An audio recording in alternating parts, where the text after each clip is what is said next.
Turn the lights on for the Tyler Bright and Early podcast, PBJ Productions' official flagship podcast for all things college football centered. I'm Tyler Bright. Let's see what's on the docket here today for college football. We're going to recap week 9 and all the things that happened, all the upsets, all the great marquee matchups that happened, and some jump scare games that happened here and there. Brian Kelly out as the head coach at LSU. How does that kind of reset the coaching carousel moving forward? Houston, are they the most slept on team in the Big 12? You know, not a lot of people talking about the Big 12. What many may consider to be a one-bid league still has some contenders and some teams that are really high up in the AP poll. We'll get into my college football playoff predictions, and then we'll take a look at week 10 of the college football season.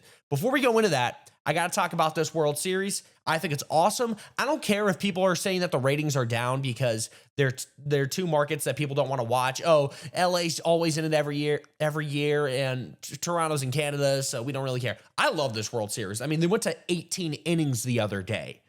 It basically played 2 games. It was a doubleheader, basically. I don't know. I'm loving it. I'm all for it. I don't care what anyone says. I'm obviously rooting for the Blue Jays rather than the Dodgers. But Shohei is Shohei. He's the best player in baseball, and you can't blame him for that. But I'm really enjoying the World Series. Hope you are as well.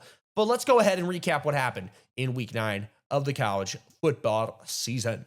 Virginia, a little bit of a scare against UNC. Bill Belichick in North Carolina, they are getting better. Now, are they going to be this fantastic team at the end of the year? Are they going to be contenders? No, they're fighting for a bowl spot is what they're doing.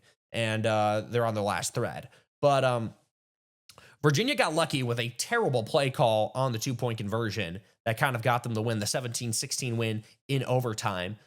And it is what it is. I think Virginia is going to get some losses on their resume further down the road. I think they're going to lose at least 2 more games, if not 1. I think 1 for sure.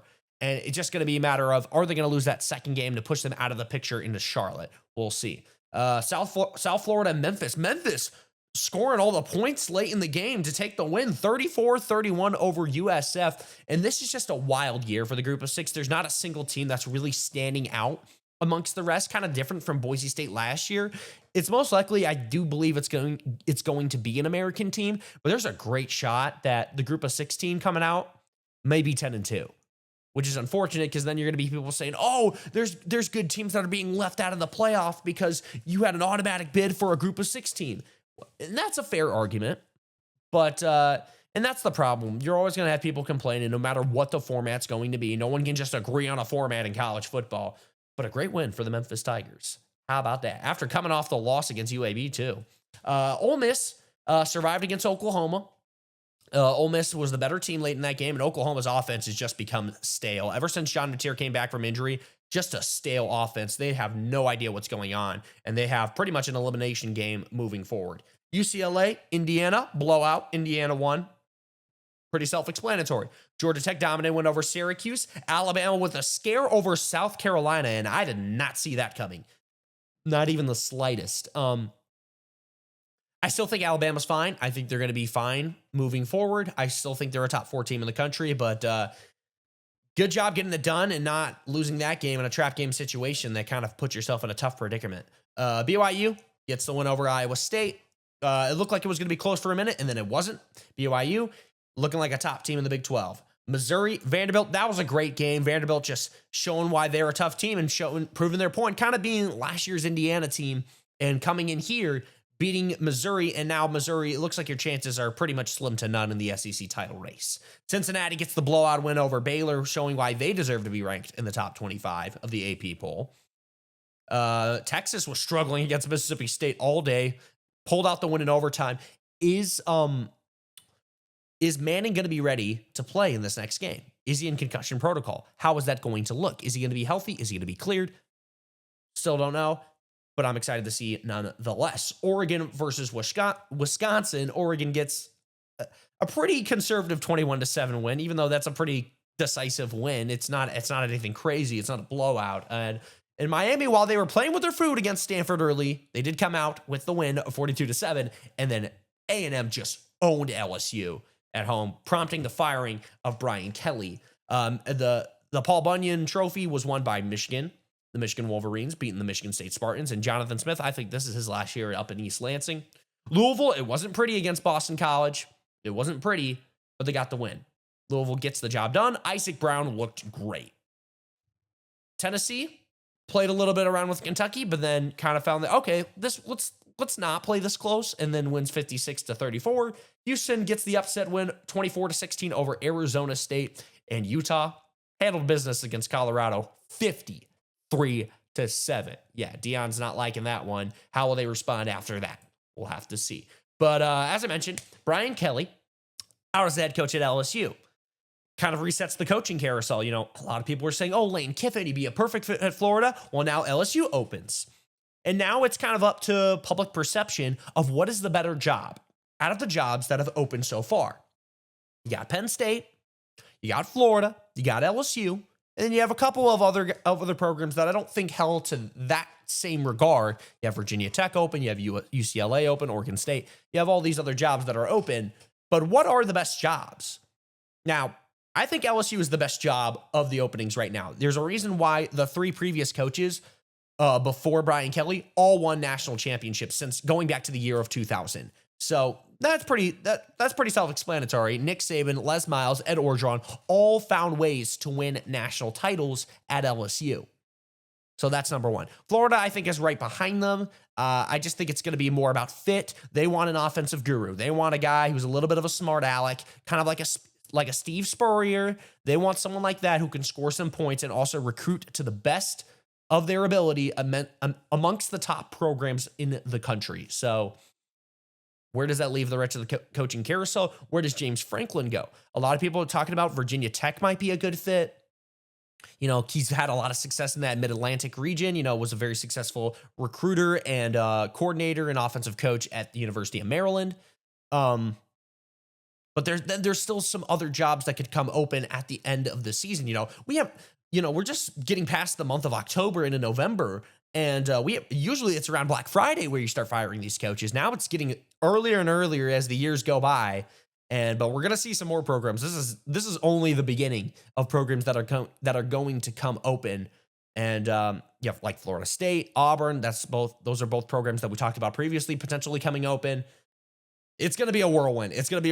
Kind of similar to 2021 or 2022, kind of that kind of realm where you had Lincoln Riley going to USC, you had Brian Kelly coming to LSU, you had Billy Napier going to Florida.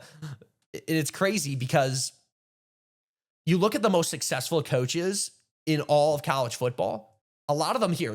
I was just looking at Google earlier. I looked up the best college football programs of the 2020s. And out of all these schools, there's Notre Dame, Georgia, Michigan, Ohio State, Florida State, Oregon, Clemson, LSU, and Texas A&M. Out of all those programs, how many of them were actually hires from previous head coaches, or were they just coordinators or assistant coaches? Notre Dame, Marcus Freeman was a defensive coordinator at Notre Dame. Georgia, defensive coordinator at Alabama. Michigan, offensive coordinator at Michigan. Ohio State, offensive coordinator at Ohio State was Ryan Day. Florida State, Mike Norvell, yeah, he was a previous head coach at Memphis, but he also can potentially get fired. So that's how that worked out, or is working out, I should say. Oregon, Dan Lanning, defensive coordinator at Georgia. Clemson, Dabo Swinney, wide receivers coach at Clemson. LSU, Brian Kelly, he just got fired. Mike Elko, defensive coordinator under Brian Kelly and a couple other guys, but he was defensive coordinator for Notre Dame at one point, and then he went to become the head coach at Duke, and now he's the head coach at Texas A&M. A lot of times it's the coordinators that have a lot more success as of right now if you're looking at the top half of college football. Even Kurt Cignetti was previously a head coach at JMU at the group of six level, but then it was a longtime assistant under Nick Saban, then went to IUP, kind of bounced around in the lower divisions, and then, makes his way at James Madison, and now he's at Indiana, being a top 3 team in the country. So coaching carousel is wide open in college football right now, and I'm all for it. Houston. The Houston Cougars obviously getting the upset win over Arizona State. Willie Fritz has done a tremendous job turning around that program in year number 2. And he's been running that program like he has been for numerous other programs before that. At pretty much every level, he's had success, whether it's junior college, Division II, FCS, and now FBS. I remember him having success at Tulane, Georgia Southern. He's successful everywhere he goes. Now, do I think he's going to come out of the Big 12? Can they cause some chaos here and there? We'll see. if you're looking at the rest of their schedule for the Cougs, they got West Virginia. That should be a win. UCF should be a win. TCU should be a win. Baylor should be a win. They could win all the rest of the games the rest of the way. But will they is the big question. And is that good enough to launch them into the Big 12 title? Because you still got Texas Tech and you still got BYU. Those guys are still up there as well. Oh, and Cincinnati, of course. A lot of people sleeping on Cincinnati. Sorsby, Scott Satterfield, somehow, after what I saw from Louisville, he's doing well at Cincinnati. He's doing well with the Bearcats. But that's kind of what I got on the Cougars. So we'll take a look at my last in-season college football playoff predictions. Now that we're into week 10, perfect time to go over it. And I won't touch on these until we get to conference championship weekend around that time, once they start doing the college football playoffs. But yeah, so let's just jump right into it. Obviously, the top four, I think it's pretty self-explanatory at this point. Number one, Ohio State. Coming out of the Big Ten, it's probably looking like they're going to be the best shot. I got Ohio State at number one. Number two, I got Texas A&M. Now, this is kind of doing some projecting here and there. I got Texas A&M coming at number two. The way they dominated against LSU was pretty evident to me. Now, you could put Indiana there, but you just remember, Ohio State plays Indiana. So, in the Big Ten title. So, that's kind of why I have the Aggies at number two. You're kind of projecting them, seeing the path that makes the most sense, especially since how other dominoes are going to fall along the way. But then at number three, I got Indiana. I mean, those two teams, Ohio State and Indiana, are on a collision course to Indianapolis. And honestly, I think the quarterback, the winning quarterback of that game between Julian Sayin, I haven't talked much about him because he's just kind of handling business. You know, he hasn't really stood out in that regard, but you know, he's doing the job. He's handling business. He's playing well. And then Fernando Mendoza looking like the Heisman favorite right now. I think the winner of that game, unless it's a defensive slugfest, is going to win the Heisman. Pretty much point blank, cut and dry. Number four, I got Alabama. Alabama had a little bit of a scare against the Gamecocks last weekend, but as long as they kind of finish their way down the stretch, looking like a solid four spot. Looks pretty good to me. Then after that, at number five, I got Georgia Tech. I like Georgia Tech. I don't think they're going to lose a game the rest of the way. Maybe it's to Georgia. I think it's 12-0, 11-1, pretty much cut and dry. I got them at number five. That's just how I feel. I like Brent Key. I love Buster Faulkner and what he's been able to do offensively. Haynes King, he's doing really well. Not a lot of people talking about him, but he's doing really well as well. So that's what I got. Georgia Tech at number five. At number six, got the Oregon Ducks. Got the Oregon Ducks coming out of the Big Ten. And while Oregon's schedule, take away the Indiana game. How great is their schedule? Doesn't look that great. And I honestly don't think this Oregon team is as good as the team that they were last year. So how's that going to look? I don't know. I still think they'll be good enough to go into the playoff. I just think they might lose the first game in the playoff that they play in. But that's just me. At number six, wait, what are we at? We just did number six. At number seven, I got the Miami Hurricanes. Even though, yes, they lost to Louisville and they need Carson Beck to not throw that many interceptions, of course, they have a great offensive line and a great defensive line to do the job. So because of that, they should be able to handle business. As long as they find their way to get to Charlotte, they should be fine. Or even if they don't go to Charlotte and they finish 11-1, they're going to make the playoff, guys. It's just going to happen. They just are. At number 8, got Georgia. Got the Georgia Bulldogs. I think they're going to be the third best team in the SEC. I don't think they're going to jump over Alabama or Texas A&M. And this is not one of the Georgia teams that we've seen in the past. You know, Gunnar Stockton, he is what he is, guys. He's just a game manager. Is what it is. The defense isn't as stout as what they used to be, but that's still good enough. And that's a testament to Kirby Smart. That's still good enough to make the college football playoff. Insane. And maybe they have a bounce back year in future years, but we're saying that as they make the playoff at number 8. So Georgia, that's who I got there. Next up, Notre Dame. Got Notre Dame at number 9. So with Notre Dame, I like them as well, even though I don't feel like they played anyone. I just find it hard to believe that they're going to lose another game down the stretch. So Marcus Freeman, he's doing a great job. CJ Carr, doing great. Notre Dame. Next up, got Ole Miss. Ole Miss, I do think they're going to make the playoff. I like Ole Miss. I like what they're doing. They're a solid team. The Rebels, Lane Kiffin. Now, is the main distraction going to be, is Lane Kiffin focused on these other jobs? He says he's not. Ultimately, he might stay in Oxford for all we know. He's so happy there. He talks about how it's done a lot for his family. He seems to really enjoy it down there. Has a great following. Has a really good system and kind of standards that he sets himself to. He's done well at Ole Miss, and I even think slowly but surely Ole Miss is closing that gap between other big programs that are being successful right now in the world of college football. Could mean a lot. Could mean a lot. After Ole Miss, I got the BYU Cougars. Undefeated. I think they're going to go undefeated. I think they're going to run the stretch in the Big 12. But it's not going to do much for them because I think the Big 12 is a one-bid league. But BYU, Kalani Sitake, Bear Bachmeier, the freshman, having one of the best starts at quarterback since Trevor Lawrence. And Trevor Lawrence had a head start coming in week 4 for Kelly Bryant. Bachmeier, he's been doing it since the beginning and gets the win against Utah in the Holy War. And last week against Iowa State. I got BYU as the Big 12 team. And then the Group of 5 team, I got the Tulane Green Wave. I got the Tulane Green Wave coming out of the American. I think the American, you got a lot of teams that can kind of throw their hat in there. I think Memphis has their shot to get back in there after beating USF, but I like Tulane as of right now. And that's who I got in the college football playoffs. Pretty good. Pretty good. Not too bad.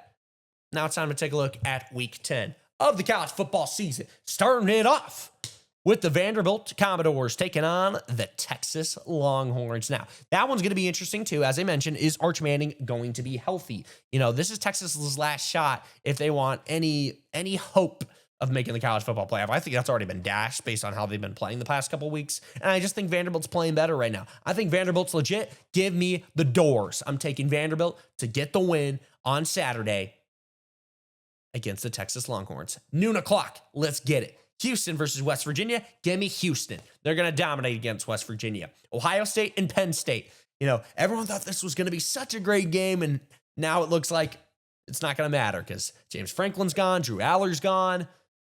Ohio State's going to get the win. Miami, SMU. Now, SMU, after getting the loss against Wake Forest, how will they bounce back against Miami? I still like SMU. I still think they're a great team, but I got Miami.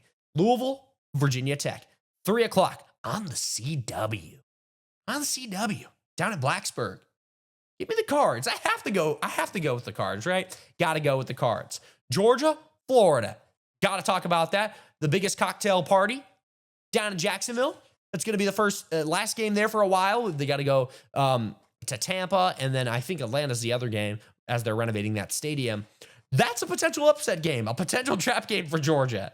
Florida. You know, with Billy Gonzalez, he talked about in his press conference how he wants to spread the field, use DJ Lagway just a little bit more. I would not be shocked if Florida upsets Georgia this year. I'm rolling with Georgia for the principle of the show, but I like Florida. I like the Gators. Notre Dame, Boston College. Give me Notre Dame. Texas Tech, Kansas State. Texas Tech, how are they going to bounce back with their injured quarterback? I think they'll be just fine against Kansas State. Although Kansas State, you know, they've looked a lot better since Ireland. You know, I kind of slept on them for a little bit because I was like, well, you kind of disappointed me. You hadn't really played anybody and you were struggling against FCS teams. Maybe now they found their rhythm. They had a long jet lag, but still give me Texas Tech. Indiana and Maryland, Indiana's handling business. They're just going to keep on trucking along. Virginia and Cal, give me Cal. I'm going with Cal. Virginia's been in too many of these close games. Eventually, the luck's going to run out. Give me the Golden Bears. Give me Cal to get the win. South Carolina, Ole Miss. Could be potential distractions here and there. I don't think South Carolina's done. Although I think they gave it their hardest against Alabama, I think they're still going to put up a tough fight against Ole Miss, but I still like Ole Miss. Michigan and Purdue, although this is an improved Purdue team, I'm still rolling with the Michigan Wolverines. Georgia Tech, NC State. Give me Georgia Tech. NC State could be a surprising team here and there, but Dave Doran, is he going to stay at NC State? You know, no one's really talked about that, but How long is he going to be there? Is he facing any pressure? Who knows? Only people in the Wolfpack community will know that. I don't have a great pulse on that program, but, it could be a great game. It's 7:30. Who knows? USC and Nebraska, I got USC. Matt Rule, is he flirting with Penn State? Is he not flirting with Penn State? Is he focused? Raiola, is he going to handle business against USC? I don't think so. USC gets the win. Oklahoma, Tennessee. That is a great matchup because guess what? Josh Heupel played at Oklahoma, got fired at Oklahoma. He's got some beef with that program. Seth Luttrell, he's got beef with that program. Believe that. Looking at that if you don't know. But there's a lot. And Aguilar, he's kind of fallen off. He's not doing as great. How is he going to face this pressure? Oklahoma could come out with the win, and I think they will come out with the win. Oklahoma gets the dub. And then Cincinnati, Utah for kind of battling for that Big 12 spot. I got Cincinnati with the Bearcats. 10:15 Eastern Standard Time. Woo-wee! A late one as it's in Utah, so that makes a lot more sense. So I think that's Mountain Time. So that's 8:15 their time. But yeah. So that's the picks that I got of this week, week 10 of the college football season. Now I got a question for you. It's a little bit past Halloween now. We're going to talk about a lot of different things. What is there to talk about? Halloween's over. But I got a question for you because it kind of there was the discussion that was brought up that I thought was pretty interesting. Nightmare Before Christmas. I think it's a great movie. A lot of people have been talking about, is it a Halloween movie? Is it a Christmas movie? Honestly, truthfully, I think it's both. But if you had to pick one, what would it be? I personally would go Halloween because I feel like it has the vibes of a Halloween movie, even though there's Christmas elements here and there. Yeah. It's a Halloween movie. Get over yourself. Yes, if you want to watch it during Christmas time, go for it. You can do that. But Nightmare Before Christmas is a Halloween movie. Believe that. Hope you had a great Halloween, everyone. Enjoy your weekend of college football. That's going to do it for the Tyler Bright and Early podcast, PBJ Productions' official flagship podcast for all things college football centered. Make sure to follow us on all of our social channels. We're on TikTok, Instagram, and X. You can watch and listen to full episodes on Spotify and YouTube. Peace.